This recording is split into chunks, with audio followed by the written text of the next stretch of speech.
1 વાટકીમાં થોડું ઓછું આપણે અહીંયા લસણ લીધું છે અને આપણે 4 થી 5 મોટી ચમચી જેટલું આપણે અહીંયા લાલ મરચું લીધું છે। સૌથી પહેલા આપણે અહીંયા લસણને ખાયણીમાં વાટી લઈશું। તો જો તમે આ રીતે ખાયણીમાં વાટવા ના માંગતા હોય ને મિક્સર જારમાં પીસવા માંગતા હોય તો તમે મિક્સર જારમાં પણ પીસી શકો છો। તો આ રીતે જો તમે અહીંયા ખાયણીમાં વાટી અને ચટણી બનાવશો ને તો એનો સ્વાદ એકદમ અલગ જ આવશે। આપણે બધું જ લસણ છે આપણે અહીંયા થોડું થોડું 2 વખત લઈ અને આપણે વાટી લઈશું। અહીંયા આપણે સામટું લસણ લઈ અને આપણે અહીંયા વાટવાનું નથી, અહીંયા થોડું થોડું લસણ લઈ અને આપણે અહીંયા વાટી લેવાનું છે।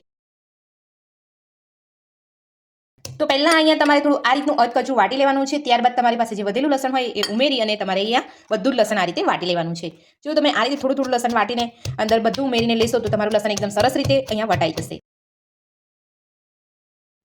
તો તમે જોઈ શકો છો આપણે અહીંયા અધકચરું આ રીતનું લસણ અહીંયા વાટી લીધું છે। તો હવે આપણે અહીંયા જે લાલ મરચું લીધું છે આપણે અહીંયા ઉમેરી દઈશું અને સાથે જ આપણે અહીંયા 2 ચમચી જેટલું અહીંયા ધાણા જીરું પાવડર ઉમેરી દઈશું।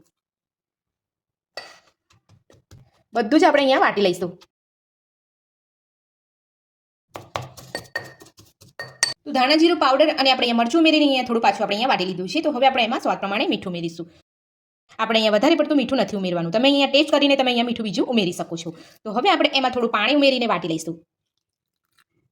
તો મેં અહીંયા 4 થી 5 ચમચી જેટલું પાણી લીધું છે અને આ રીતે આપણે અહીંયા બધું જ મિક્સ કરીને આપણે અહીંયા બધું વાટી લઈશું। તો આપણે અહીંયા વધારે પડતું પાણી નથી નાખવાનું, પણ જ્યારે પણ આપણે અહીંયા વાટીશું ત્યારે એના છાંટા ઉડશે, એટલે આપણે અહીંયા થોડું પાણી ઉમેરી અને આપણે અહીંયા વાટી લેવાનું છે। તો પાણી ઉમેરીને વાટીશું તો આપણી અહીંયા ચટણી એકદમ સરસ રીતે વટાઈ જશે। તો આપણે અહીંયા બધું જ વાટી લીધું છે। તો હવે આપણે એમાં 2 ચમચી જેટલું પાણી ઉમેરીને બધું મિક્સ કરી લઈશું।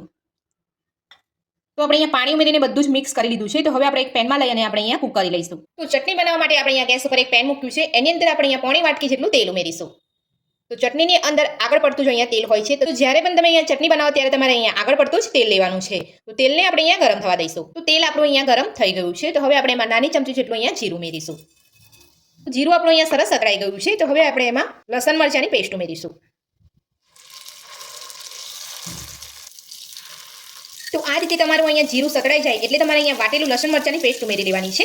તો આપણે અહીંયા બધી જ પેસ્ટ ઉમેરી લીધી છે। તો આપણે અહીંયા તેલ સાથે બધી જ ચટણીને સરસ મિક્સ કરી લઈશું। ગેસની ફ્લેમ આપણે અહીંયા મીડિયમ રાખવાની છે। તો બધું જ આપણે અહીંયા તેલ સાથે મિક્સ કરી લીધું છે। તો હવે આપણે જે ખાંડીમાં આપણે લસણ મરચું મિક્સ કરીને આપણે અહીંયા વાટીતું એની અંદર આપણે અહીંયા થોડું પાણી ઉમેરીને બધું જ મસાલો આપણે અહીંયા લઈ લઈશું। તો હવે આપણે અહીંયા બધું મિક્સ કરેલું પાણી ઉમેરી દઈશું। તો આ રીતે થોડું પાણી એટલા માટે આપણે અહીંયા ઉમેરવાનું છે કે આપણે અહીંયા લસણની ચટણી કૂક કરીએ ત્યારે અહીંયા લસણ જલ્દી બળી ના જાય।